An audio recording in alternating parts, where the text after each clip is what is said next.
రాజకీయంగా ఏ దిశగా దాన్ని మలుపు తిరిగితే ఈ తెలంగాణ రాష్ట్రం సాధన జరుగుతుందో, తెలంగాణ రాష్ట్రాన్ని సాధించుకోగలుగుతామో ఆ విజన్, ఆ ఆవశ్యకత నాడు మీకుండే, దాన్ని నేను ఒప్పుకుంటా 100%. ఆ విజన్తోనే మీరు ఉన్నారు కనుక మీరు ముందుండి దాన్ని ఎట్లా డైరెక్షన్ చేయాలో అట్లా చేసిండ్రు. కాకపోతే అది సాధ్యపడింది. బట్ మీకంటే కూడా ప్రాణాలను కూడా లెక్క చేయకుండా వాళ్ళ ప్రాణాలను వదిలేసిండ్రు చూసావా, వాళ్ళు గొప్పవాళ్ళు. ఎందుకు అంటే ఇప్పుడు ఈ తెలంగాణ వచ్చిందంతా కూడా కేసీఆర్ ముందుండి అయ్యో ఉద్యమాన్ని నడుపుతుండని ఎవడు కూడా తెలంగాణను ఇవ్వలే.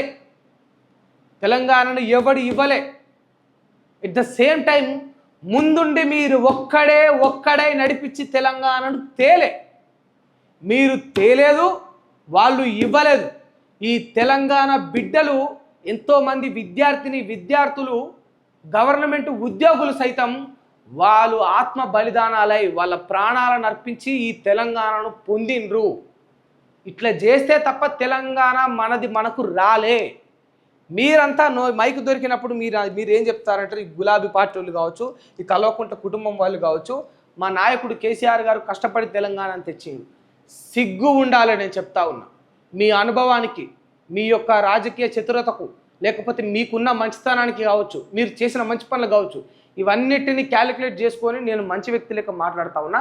దయచేసి అవి నిలబడాలి, అవి కాపాడుకోవాలంటే తెలంగాణను మీరే తెచ్చిండ్రు అని చెప్పుకోవడం బంద్ చేయండి. మీరు మంచి చేసిరు కాంగ్రెస్ కంటే అంటే ఒప్పుకుంటా. తెలంగాణ ఉద్యమంలో మీరు ముందున్నారంటే ఒప్పుకుంటా. కాంగ్రెస్ కంటే మీ పాలన బెటర్గా ఉందంటే నేను ఒప్పుకుంటా. వాళ్ళు ఇవ్వలేని నీళ్లు, నిధులు, నియామకాలు మీరు ఇచ్చిండ్రు అంటే నేను ఒప్పుకుంటా. కానీ తెలంగాణను మీరే తెచ్చిండ్రు అంటే మాత్రం అస్సలు సహించలేదు. మీరే తెలంగాణ తెచ్చిన వాళ్ళైతే 1200 మంది చచ్చిపోయిన వాళ్ళ సంగతి ఏంది మరి? 1200 మంది ఆ ప్రాణాలను అర్పించడానికి కూడా సిద్ధపడే వీరులను కన్నా ఆ కుటుంబాల సంగతి ఏంది మరి? మా తండ్రులు, మా తాతలు, మా అన్నలు, మా తమ్ముళ్ళు ఎంతోమంది ఈ ఉద్యమంలో పాల్గొన్నారు. వాళ్ళు తిండి తికానా అన్నీ వదిలేసి తెలంగాణ 3.5 కోట్ల మంది జనాభా పాల్గొన్నారు. మరి వాళ్ళందరి సంగతి ఏంది? ఎన్నో కేసులు వేసుకున్నారు, జైల్లో పాలైనరు. తెలంగాణ వచ్చిన తర్వాత, ప్రభుత్వం వచ్చిన తర్వాత, బీఆర్ఎస్ గవర్నమెంట్ ఏర్పడిన తర్వాత బీఆర్ఎస్ పార్టీలో ఉన్న నాయకులందరి కేసులు మటమాయమైపోయినాయి. ఎంతోమంది కార్యకర్తల కేసులు అట్లనే మిగిలిపోయినాయి. వాళ్ళందరి సంగతి ఏంది? వాళ్ళందరూ ఎవరు మరి?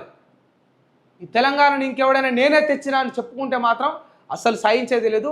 ఆ హక్కు మీకు ఎవరికీ లేదు. నేను చెప్తా ఉన్నా, ఇటువంటి సభలు 100 పెట్టుకోండి, ఇంకా 100 స్పీచ్లు ఇవ్వండి.